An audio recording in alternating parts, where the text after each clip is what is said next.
Assalamualaikum warahmatullahi wabarakatuh.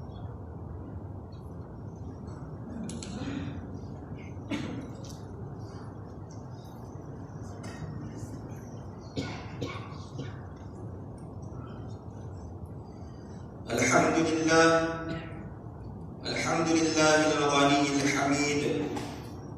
Ashhadu an la ilaha illallah wahdahu la syarika lah. Wa ashhadu anna sayyidana Muhammadan abduhu wa rasuluh. Allahumma salli ala sayyidina Muhammadin wa ala alihi wa sahbihi wa sallim tasliman katsira. Amma ba'd. Faya ibadallah, ittaqullah haqqa tuqatih wa la tamutunna illa wa antum muslimun. Muslimin yang dirahmati Allah, marilah kita bersama-sama meningkatkan ketakwaan kepada Allah Subhanahu wa taala dengan bersungguh-sungguh melaksanakan perintahnya dan meninggalkan segala larangannya. Mudah-mudahan kita dikurniakan kejayaan yang hakiki di dunia maupun di akhirat kelak.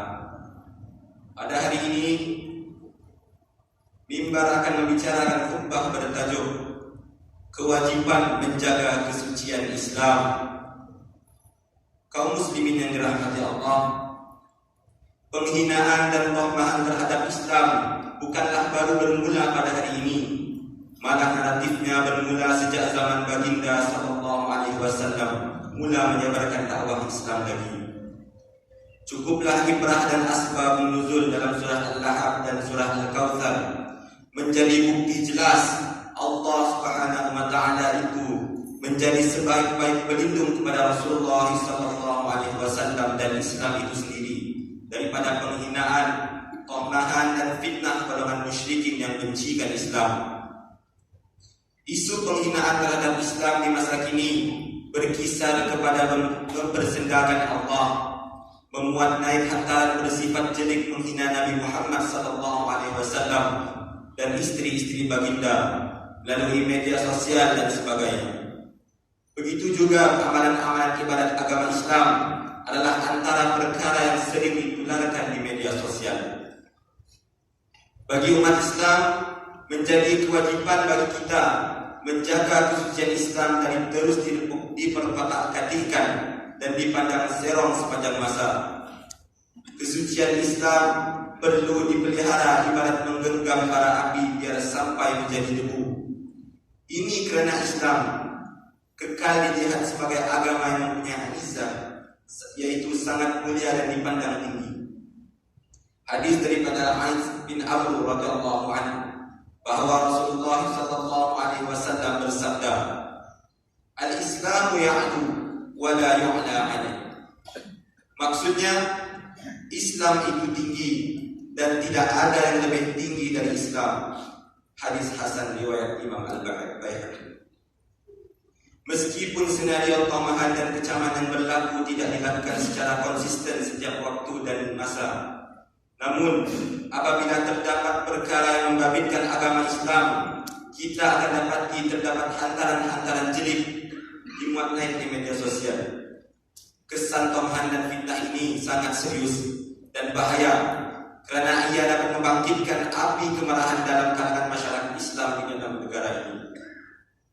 Sejak kebelakangan ini juga kita dikejutkan dengan beberapa peristiwa yang ditularkan melalui media sosial tentang perbuatan segelintir individu yang cuba menghina dan mencemarkan kesucian Islam.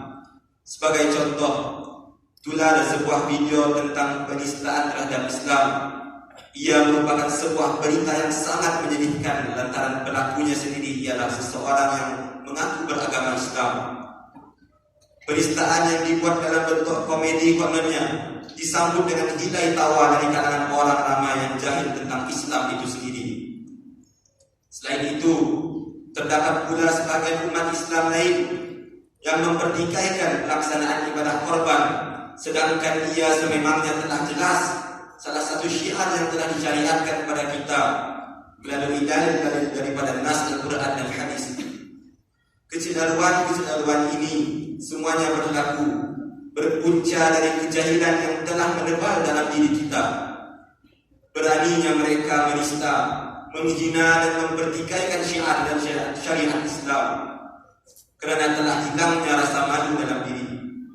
Sayyidina Uqbah bin Amr radhiyallahu anhu meriwayatkan bahawa Rasulullah sallallahu alaihi wasallam, "Inna mimma adraka an-nas min kalamin nubuwah idza lam tastahi faf'al ma syi'ta." Maksudnya, sesungguhnya antara yang didapatkan manusia dari perkataan yang disepakati pada Nabi ialah, jika kamu tidak malu, maka berbuatlah sesuka hatimu. Hadis riwayat Imam Al-Bukhari. Sepatutnya kita merasa sangat bimbang jika Allah Subhanahu wa taala menurunkan azabnya lantaran kemungkaran dan kerekaan kita yang mengingkari perintahnya. Firman Allah Subhanahu wa taala dalam surah Al-A'raf ayat 97 hingga 99 yang bermaksud, patutkah penduduk negeri-negeri itu bersedap hati serta merasa aman daripada kedatangan azab kami pada mereka pada malam hari semasa mereka sedang tidur? Atau patutkah penduduk negeri-negeri itu bersedap hati serta merasa aman daripada kedatangan azab kami kepada mereka pada siang hari semasa mereka sedang leka bermain-main? Patutkah mereka bersukaria sehingga mereka merasa aman akan rancangan buruk balasan azab yang diatur oleh Allah? Kerana sebenarnya tidak ada yang merasa aman dari rancangan buruk balasan azab yang diatur oleh Allah, melainkan orang-orang yang merugi.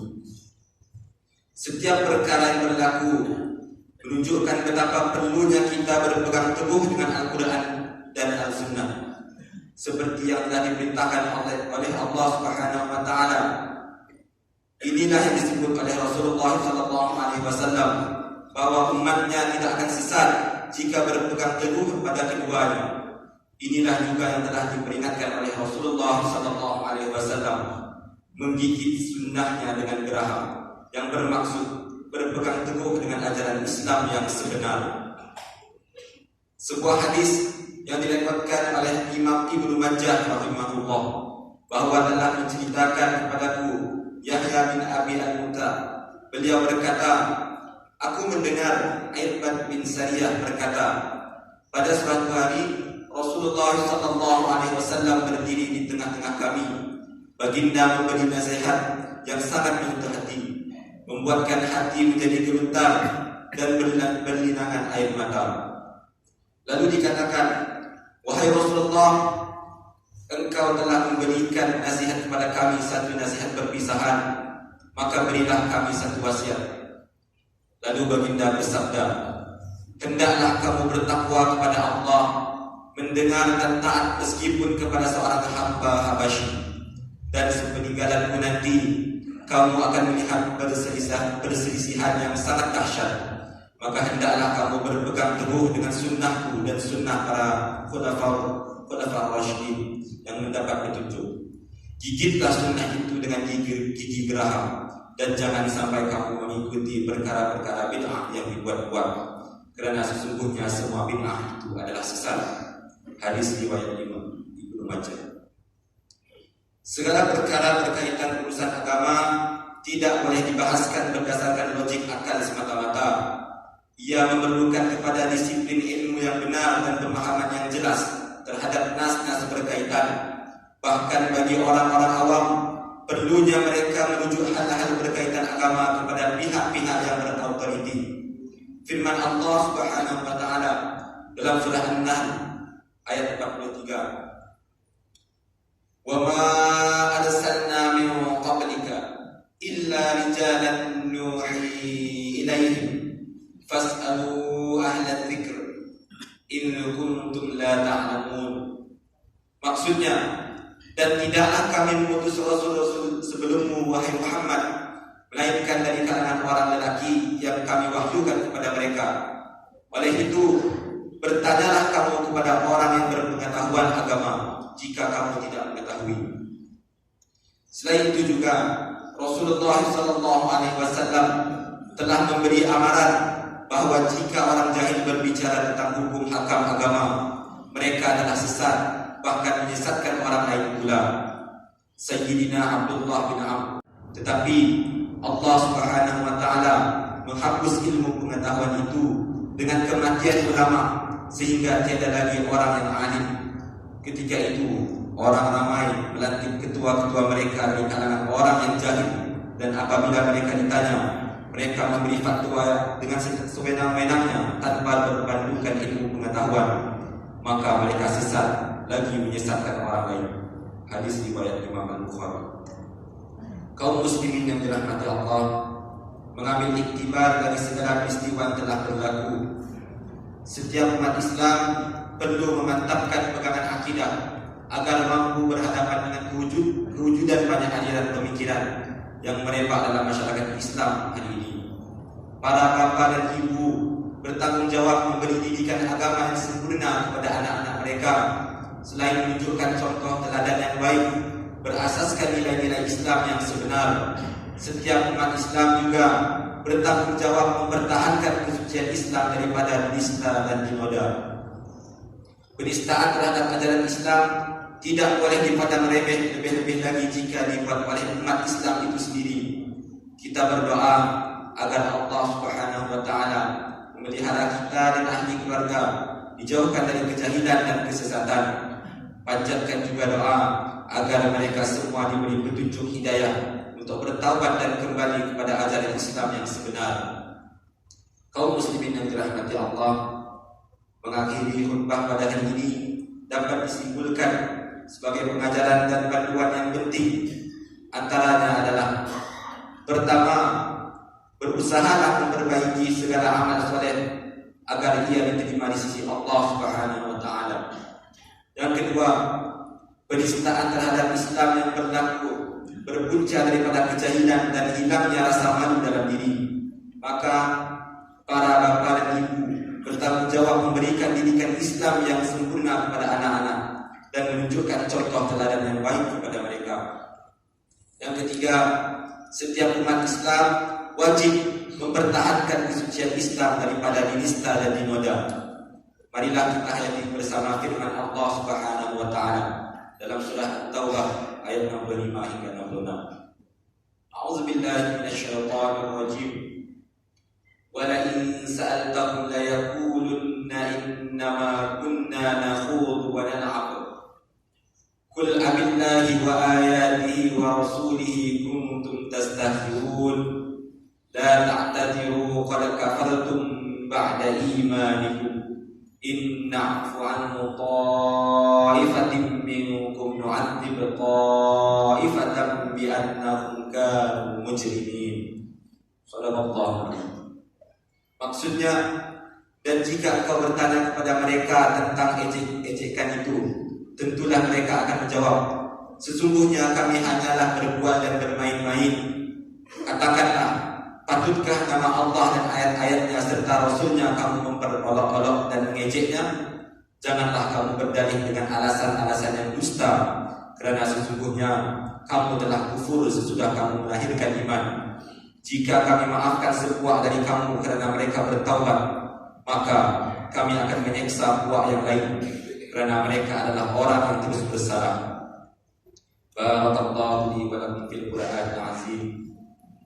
ونفعني وإياكم بما فيه من الآيات وذكر الحكيم وتقبل مني ومنكم تلاوته إنه هو السميع العليم. أقول قولي هذا وأستغفر الله العظيم لي ولكم ولسائر المسلمين والمسلمات والمؤمنين والمؤمنات فاستغفروه إنه هو الغفور الرحيم. آمين آمين. بسم الله الرحمن الرحيم. اللهم صل وسلم وبارك وتقبل وبارك بجلالك وكمالك على سيد عبادك وأشرف عبادك أسعد العرب والعجم وإمام الطيبة والحرم ومنبع العلم والحكمة والحكم أبي القاسم سيدنا ومولانا محمد وعلى آله وسلم والحمد لله رب العالمين.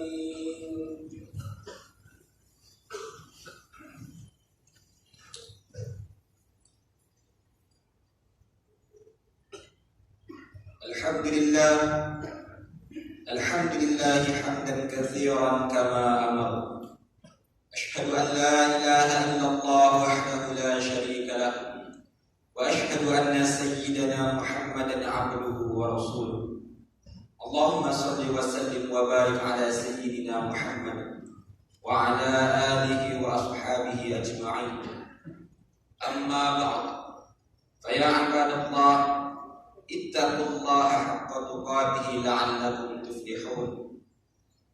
Kaum muslimin yang dirahmati Allah, perlu diingatkan bahwa kita masih lagi berhadapan dengan wabak COVID-19.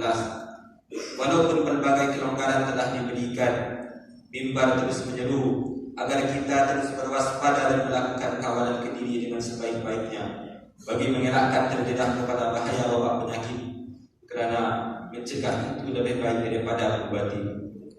Pada masa yang sama, teruskanlah memohon keampunan serta bermunajat kepada Allah Subhanahu wa taala agar diangkat segala wabak dan musibah daripada kita dan dikurniakan keselamatan dan kesejahteraan buat diri, keluarga, masyarakat, negeri dan negara. Qala Allah Ta'ala, Inna Allah wa malaikatahu yusalluna 'alan nabi ya ayyuhalladzina amanu sallu 'alaihi wa sallimu taslima. Allahumma salli 'ala sayyidina Muhammad wa 'ala ali sayyidina Muhammad kama sallaita 'ala sayyidina Ibrahim wa 'ala ali sayyidina Ibrahim wa barik 'ala sayyidina Muhammad wa 'ala ali sayyidina Muhammad kama barakta 'ala sayyidina Ibrahim wa 'ala ali sayyidina Ibrahim fil 'alamin innaka Hamidum Majid. Allahumma ighfir lil muslimina wal muslimat wal mu'minina wal mu'minat al ahya'i minhum wal amwat innaka sami'un qaribun mujibud da'awat wa ya qadiyal hajat. Ya Allah, ampunilah dosa-dosa dan kesalahan kami, ibu bapa kami, ahli keluarga dan guru-guru kami. Limpahkanlah kesejahteraan, kedamaian dan kebahagiaan kepada kami semua dalam kehidupan di dunia dan akhirat. Ya Allah, ya Rahman, ya Rahim, berikanlah taufik dan hidayah kepada kami semua dan juga kepada pemimpin-pemimpin negara kami, khasnya kepada Sri Paduka Baginda yang di-Pertuan Agong Malaysia, dan juga pemimpin-pemimpin negeri kami, khususnya Tuan yang terutama yang di-Pertua Negeri Sarawak. Ya Allah, kurniakanlah kami rezeki yang halal lagi diberkati. Hindarilah kami dari sebarang bentuk gejala rasuah dan pelanggaran kepada peraturan dan undang-undang. Kurniakanlah keselamatan dan kesejahteraan. Jadikanlah kami ummah yang berkualiti dan berintegriti, lebih mencapai negara yang aman dan makmur serta mendapat perlindungan Allah Subhanahu wa taala. Ya Allah, ya Dzal Jalali wal Ikram, kabulkanlah doa kami. Terimalah segala amal ibadah dan ketaatan kami kepadamu ya Allah. Kukuhkanlah perpaduan dan kesatuan kami dalam akidah, ibadah dan akhlak di bawah pegangan ahli sunnah wal jamaah. Jadikanlah diri kami, istri-istri kami dan keturunan kami dari kalangan yang mendirikan salat serta menjauhi dosa-dosa kecil, apatah lagi dosa-dosa yang besar. Limpahkanlah ke atas kami nikmat kesehatan dan keafiatan. Kurniakanlah kesembuhan kepada mereka yang diuji dengan penyakit-penyakit, dan bebaskanlah negara kami daripada segala perkara yang tidak diingini dan wabak penyakit, khususnya wabak COVID-19. Allahumma shfina wa shfi mardana wa mardal muslimin. Allahumma ja'alhu tahuran lahum warfa' manzilatahum wa abdilhum min ba'dil maradi as-sihah wa min ba'dil bala'i afiyah. Allahumma arham mautana wa mautal muslimin. Allahumma ighfir lahum warhamhum wa'afihim wa'fu 'anhum. Rabbana atina fid dunya hasanah wa fil akhirati hasanah wa qina 'adzaban